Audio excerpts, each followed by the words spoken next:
Welcome to this video about the Soviet-Afghan War and its environmental impacts.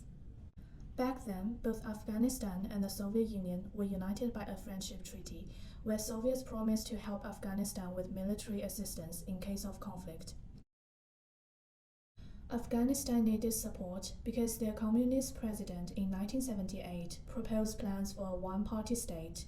This was opposed by a group of individuals known as the Mujahideen.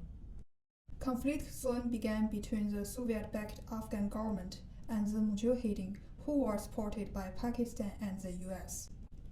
Amin came into power in 1979 and disregarded the friendship treaty by taking part in private discussions with the US.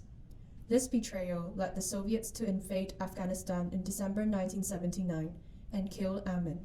The conflict claimed the lives of more than 10,000 Soviet soldiers and 1 million of their Afghan counterparts. This conflict left Afghanistan with fragile politics, economy, and environment. Now, let's focus on the environmental impacts. Deforestation, the very sad fate of Afghan trees. It was partly the direct result of Soviet bombings in Afghanistan. The Soviet dropped bombs into forests in order to seize the guerrilla movements of the Mujahideen. The bombings inflicted lots of damage. It killed not only the Mujahideen, but also lots of trees, especially since bombing often caused uncontrolled forest fires. What used to be green turned into barren land in a blink of an eye. Deforestation was also caused indirectly by the weak forest management during this time. This meant that civilians could freely remove forests. Some of the wood was used for fuel and some was sold to earn an income. Pistachio trees were significantly targeted. This is because a single tree could produce 50 kilograms of nuts, with each kilogram valued at $1. Exploiting these resources was attractive to the war-torn population. Before the war in 1977, pistachio trees covered half of Baghdad.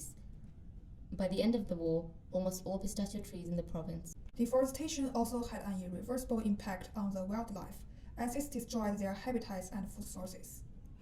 80% of land animals and plants live in forests and were threatened by habitat fragmentation. For the Afghan farmers, the impact was felt by the erosion of topsoil, which has a negative impact on agriculture. Even the children of Afghanistan could not escape the chaos. Recreational parks were damaged and became combat zones during the war. In fact, the Soviet-Afghan War was the first of many wars to come in Afghanistan. The continuous impacts on the environment is like a never-ending legacy.